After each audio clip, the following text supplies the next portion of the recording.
500 कोटी रुपये दिले हेही कौतुकास्पद आहे, पण अध्यक्ष महोदय त्याचा पैसा खर्च झाला नाही, कारण सरकारने नुसती जाहिरात घोषणा केली आणि त्याच्यावर फारशी कृती केली नाही असा त्याचा अर्थ आहे.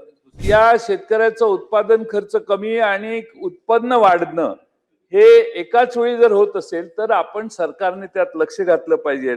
अध्यक्ष महोदय, योजना का बंद पडली? कारण प्रचंड भ्रष्टाचार झाला. फायदा सरकारने स्वतःची 1 रुपया शेतकऱ्यांकडून घेतला आणि त्याचा आपण अध्यक्ष महोदय हे विमा काढला, मोठं श्रेय सरकारला मिळालं. पण अध्यक्ष महोदय, विमा कंपन्याचं त्यात जास्त भलं झालं. एकनाथ शिंदे साहेबांनी सुरुवातीला घोषणा केलेली सभागृहात की महाराष्ट्रातला शेतकरी कर्जमुक्त करू. आता अध्यक्ष महोदय, रोज 3 शेतकऱ्यांच्या आत्महत्या होत आहेत. अध्यक्ष महोदय, जग झपाट्यानं बदलतंय. उद्योग, शिक्षण, आरोग्य, बँकिंग या सर्वांमध्ये आता एआयचा वापर व्हायला लागलेला आहे आणि ही क्रांती आता शेतीमध्ये देखील शिरायला लागलेली आहे. आणि ही क्रांती, एआयची क्रांती, ही वरदान ठरणार शेतकऱ्यांना की शेतकऱ्यांच्या समोर नवीन आव्हान उभं करणार, हे समजणं फार महत्वाचं आहे. अध्यक्ष महोदय, एआय म्हणजे काय? सोप्या भाषेत सांगायचं झालं तर संगणक प्रणालींना अशी क्षमता देणं की त्या मानवी बुद्धिमत्तेसारखे निर्णय घेऊ शकतील.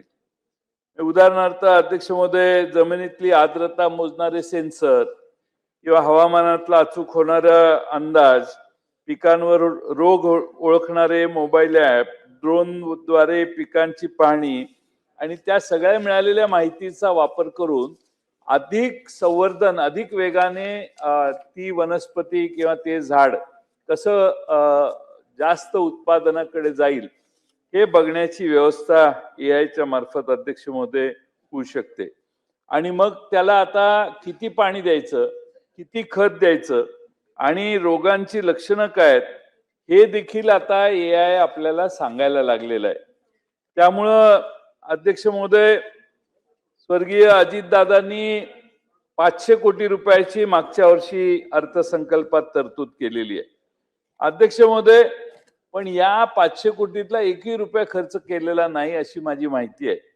अध्यक्ष महोदय, एक दमडी पण ह्याच्यात खर्च केली नाही, पण 500 कोटीची घोषणा झाली. तर सरकारने उत्तराच्या भाषणात सांगावं की नक्की किती पैसे या 500 कोटीतले सरकारने आतापर्यंत खर्च केले, ते कुणाला दिले, कुणासाठी हे पैसे खर्च झाले. अध्यक्ष महोदय, आता अलीकडे काल परवा घाईघाईत एआय फॉर ऍग्री 2026 ही बीकेसी मध्ये एक परिषद भरवली. अनेक तज्ञ आले, आंतरराष्ट्रीय संस्था आल्या असतील, पण अध्यक्ष महोदय, आपला शेतकरी काय त्यांच्या एवढ्या मोठ्या परिषदेला जाऊ शकला नाही. अध्यक्ष महोदय, एक सरकारने इव्हेंट केला, पण त्या इव्हेंटचा फायदा हा सामान्य शेतकऱ्यापर्यंत पोचायला काय इव्हेंट मध्ये झालं त्या ह्याच्यात परिषदेमध्ये हेच लोकांना कळलं नाही. अध्यक्ष महोदय, आपल्या भागात आहे, अनेक ठिकाणी महाराष्ट्रात आहे, ऊस उत्पादक आता 100 टनावर प्रयत्न केले, कष्ट केले तर 95-100 टनावर जातोय. अध्यक्ष महोदय, आज बारामतीला पवार साहेबांच्या नेतृत्वाखाली आणि प्रतापराव पवारांनी पुढाकार घेऊन बारामतीच्या केव्हीके सेंटरमध्ये गेले 3-4 वर्षे एआयचा मुळे पिकाचं वाढ कशी होते याचे प्रात्यक्षिक पूर्ण केली आणि आम्हा सगळ्यांना त्यांनी बोलवलं आणि त्यांनी जी प्रात्यक्षिक दाखवली, ज्या ठिकाणी अध्यक्ष महोदय 70-80 टनाचं एकरी उत्पादन होतं, त्या ठिकाणी अध्यक्ष महोदय 150-160 टनापर्यंत उत्पादनं गेलेली आहेत प्रति एकर. त्यामुळे ही प्रचंड मोठी एआयची क्रांती होऊ शकते. आज शेतकऱ्याला 2 एकर 1.5 एकर शेतकऱ्याला आपलं उत्पादन 30 आणि 40 टनावर थांबतोय, तो जर 80 टनावर गेला, 100 टनावर गेला तर त्याच्या अर्थकारणाचं देखील गणित बदलल्याशिवाय राहणार नाही. आणि म्हणून अध्यक्ष महोदय, एआयचा वापर हा करत असताना आपण वसंतदादा शिगून इन्स्टिट्यूटने बरंच त्याच्यावर काम केले, VSI ने जसं काम केले तसं केव्हीके ने देखील काम केले आणि आंतरराष्ट्रीय संस्थांना देखील त्यांनी त्यात सहभागी करून घेतलेला आहे. आणि म्हणून आज महाराष्ट्रात विशेषतः बऱ्याच ठिकाणी जिथं ऊस उत्पादक आहेत त्यांच्या मोबाईलवर मेसेज येतो की आता दुपारी 11 ते 2 पाणी द्या. मग 11 ते 2 पाणी द्या ह्याच्यात नाविन्य काय असं आपण म्हणाल, पण एआयच्या मार्फत आपल्याला हवामान खात्याचा अंदाज आल्यावर एआयच कॅल्क्युलेट करतो की 11 ते 2 निसर्गातलं किंवा त्या भागातल्या पर्यावरणामध्ये प्रेशर कमी राहील. आणि त्यामुळं अध्यक्ष महोदय आपल्याला अधिक अपटेक शेतकऱ्यांचा पिकाचा कधी होतो त्यावेळी त्याला खतं देणं, पाणी देणं, असं अतिशय मायक्रो लेवलला जाऊन पिकाची मॅनेजमेंट आज महाराष्ट्रात होते. आणि मला अभिमान आहे की KVK बारामती आणि वसंतदादा शुगर इन्स्टिट्यूटने ह्याच्यात बरंच काम केले. अनेक शेतकरी आता हळूहळू त्याचा फायदा घेत आहेत. अध्यक्ष महोदय, याचा दुसरा फायदा उत्पादन खर्च शेतकऱ्याचा कमी येतो. आणि तसं करत असताना आपण या शेतकऱ्याचं उत्पादन खर्च कमी आणि उत्पन्न वाढणं हे एकाच वेळी जर होत असेल तर आपण सरकारने त्यात लक्ष घातलं पाहिजे. माझी सरकारकडे मागणी आहे की सरकारने 5 वर्षासाठी कृत्रिम बुद्धिमत्ता धोरण तयार करावं आणि तयार केलेलं आहे. आणि त्यामध्ये संस्थात्मक उभारणी, कृत्रिम बुद्धिमत्तेसाठी डिजिटल सार्वजनिक पायाभूत सुविधा, कृषी क्षेत्रातील कृत्रिम बुद्धिमत्ता आधारित प्रकल्पांना आर्थिक सहाय्य, क्षमता बांधणी आणि जागतिक कृषी क्षेत्रातील कृत्रिम बुद्धिमत्ता परिषद, गुंतवणूकदार शिखर संमेलन आदी घटकांचा त्यांनी समावेश केलेला आहे. आता शिखर संमेलनच आधी केलं यांनी, मगाशी जे सांगितलं, आधी खाली बेसमध्ये काही काम करण्याची गरज आहे. पण मला खात्री आहे की शिखर संमेलनातूनही सरकारच्या अधिकाऱ्यांना काही नवीन माहिती मिळाली असेल. अध्यक्ष महोदय, आज राज्यस्तर ह्या सगळ्याची अंमलबजावणी करण्यासाठी राज्यस्तरावरती कृत्रिम बुद्धिमत्ता आणि ॲग्रीटेक नाविन्यता केंद्र स्थापन करण्यात आले. आणि कृषी विभागाचे सचिव, त्याचे कार्यकारी संचालक, व्यवस्थापकीय संचालक म्हणून निवड करून त्यांच्याकडे नेतृत्व सोपवण्याची तरतूद त्या धोरणामध्ये आहे. अध्यक्ष महोदय, या केंद्रासाठी जाहिरात देऊन मुलाखती घेण्यात आल्या. पण अध्यक्ष महोदय, ज्याची निवड झाली त्याने अद्याप पदभार घेतलेला नाही. अध्यक्ष महोदय, प्रतीक्षा यादीतील उमेदवारांची निवड का केली नाही? ज्याने पदभार घेतला नाही तर खालच्या पुढच्या माणसाला तर निवडायचं होतं. आणि अध्यक्ष महोदय, या धोरणाच्या अंतर्गत कृषी विद्यापीठामध्ये नाविन्यता आणि इन्क्युबेशन सेंटर स्थापन करण्यात येणार होती. वर्षभरात काहीही झालं नाही. राज्य सरकारला किंबहुना कृषी विभागाला वर्षभरामध्ये शक्य होतं, पण शासनाने याच्यात काही कृती केली नाही. हे अतिशय गंभीर आहे. अध्यक्ष महोदय, एखाद्या क्षेत्रात नीट काम करायचं असेल तर धोरणात्मक काम केलं पाहिजे. कृत्रिम बुद्धिमत्ता धोरण आणलंय, कौतुकास्पद आहे. 500 कोटी रुपये दिले, हेही कौतुकास्पद आहे. पण अध्यक्ष महोदय, त्याचा पैसा खर्च झाला नाही, कारण सरकारने नुसती जाहिरात घोषणा केली आणि त्याच्यावर फारशी कृती केली नाही असा त्याचा अर्थ आहे. अध्यक्ष महोदय, या ठिकाणी अगदी ड्रोनच्या द्वारे कीटकनाशकांची फवारणी करण्याचाही अनेक ठिकाणी शेतकरी प्रयत्न करतात. आता त्यामुळं श्रमही वाचतात, वेळही वाचतो. ड्रोन काही सेकंदात, काही मिनिटात 1-1 एकर, 2-2 एकर, 10-10 एकर जमिनीवर कीटनाशक फवारणी करण्याचं काम करतो. अध्यक्ष महोदय, AI आधारित शेतीसाठी इंटरनेट, वीज, स्मार्टफोन आणि प्रशिक्षण पण आवश्यक आहे. अध्यक्ष महोदय, अजूनही ग्रामीण भागात डिजिटल दरी आहे. गडचिरोली, भामरागडला लांब इतक्या जायची गरज नाही. मुंबईच्या जवळ असणाऱ्या पालघर जिल्ह्यात देखील आदिवासी पाड्यांवर अनेक शेतकरी तंत्रज्ञानाशी परिचित नाहीत.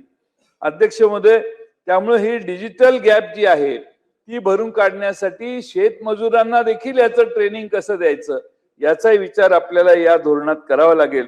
नाहीतर ज्या शेतमजुराला AIचा हे मोबाईल आणि हे ऍप वापरण्याचा अनुभव नाही, तो अगदी मजुरीतून देखील बाहेर पडला जाईल.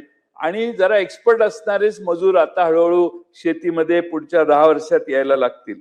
आणि म्हणून हे डिजिटल गॅप जी तयार झालेली आहे ती गॅप भरून काढण्याचा प्रयत्न सरकारने करण्यासाठी 8वी पास झालेल्या 10वी पास झालेल्या मुलांना देखील या वेगळ्या तंत्रज्ञानाची माहिती गावोगावी किंवा जिल्ह्याच्या ठिकाणी तरी देण्याचं काम सुरू केलं पाहिजे.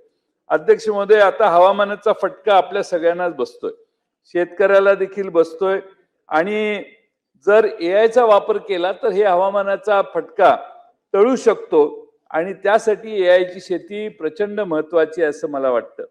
अध्यक्ष महोदय, एकनाथ शिंदे साहेबांनी सुरुवातीला घोषणा केलेली सभागृहात की महाराष्ट्रातला शेतकरी कर्जमुक्त करू. आता अध्यक्ष महोदय, रोज 3 शेतकऱ्यांच्या आत्महत्या होत आहेत आणि अध्यक्ष महोदय, एकूण आत्महत्या करणाऱ्यांपैकी 66% शेतकऱ्यांचं उत्पन्न 1 लाखापेक्षा कमी आहे. अध्यक्ष महोदय, 2014 नंतर भारतीय जनता पक्षाच्या नेत्यांनी घोषणा केलेली की उत्पन्न दुप्पट करणार, पण तशी काही परिस्थिती झाली नाही. आपण जाणकार आहात, आपल्या पंढरपूरच्या मंगळवेढ्यात कुणाचं उत्पन्न दुप्पट झालंय हे अजून तुम्ही तुमच्या पीएला कळवा आणि एक नाव मागवा, कुणाचंही नाव येणार नाही. कारण खर्चच एवढा वाढत गेलेला आहे की खर्च वाढतोय आणि उत्पन्न आपलं 1 पटाचं 1.25 पट 1.5 पट पर्यंत कदाचित गेलो असू. आणि म्हणून अध्यक्ष महोदय, एआयच्या माध्यमातून हे उत्पन्न दुप्पट होण्याचं जे सरकारचं धोरण आहे ते पूर्ण होईल जर सरकारने ही योजना व्यवस्थित राबवली तर.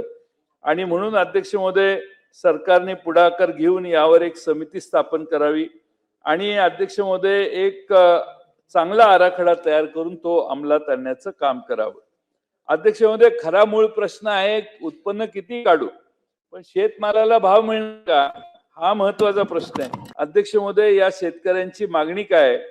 कांदा, मका, सोयाबीन आणि अन्य पिकांना हमी भाव मिळाला पाहिजे. कांदा पिकाला अनुदान मिळालं पाहिजे. यात काही चुकीची मागणी आहे असं मला वाटत नाही.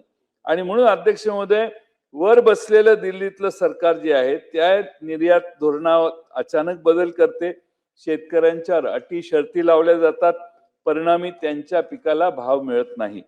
कांदा उत्पादक शेतकऱ्याचा माल तर अनेक दिवस पडून राहतो, शेवटी तो माल खराब होतो. आता भारत अमेरिका व्यापार करारामुळे तर त्यांची स्पर्धा आणखीन वाढेल असं मला वाटतंय.